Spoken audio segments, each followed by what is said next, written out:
Şu benim somunların akçelerini alıver. Bereket versin. Bereketini gör.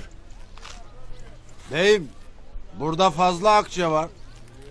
Bu 8 somun akçesi. Oysa sen 4 somun aldın. İyi ya. Askıya benden 4 somun koyuver. Allah hayrını kabul etsin beyim.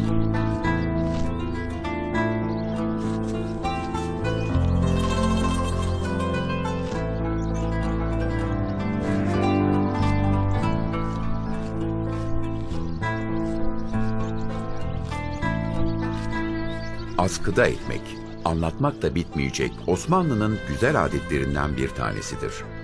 Bir fırından ekmek alan kimse 2 ekmek parası verip 1 ekmek alırdı. Diğerini ise bir ihtiyaç sahibine ulaşsın diye askıya koydururdu. Bunu gören ihtiyaç sahibi de gelip askıdaki ekmekle karnını doyururdu.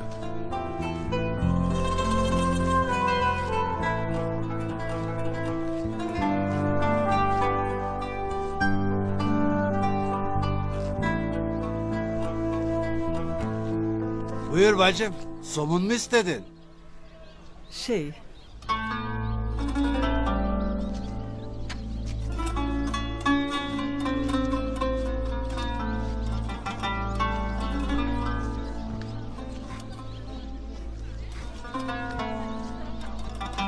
Buyur.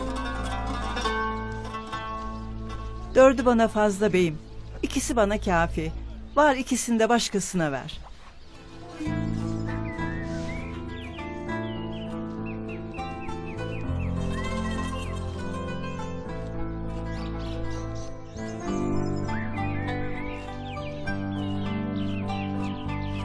İhtiyaç sahibi kimse de içeri girer, ihtiyacı kadar olan ekmeği alır, ihtiyacından fazlasını aklına dahi getirmeden giderdi.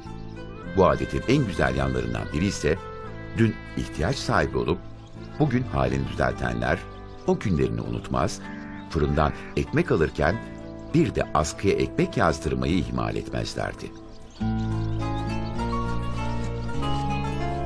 2 somun verir misin beyim? Buyur bacım.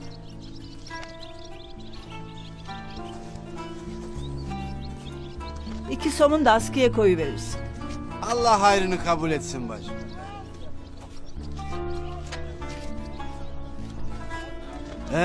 Bugün bana yarın sana.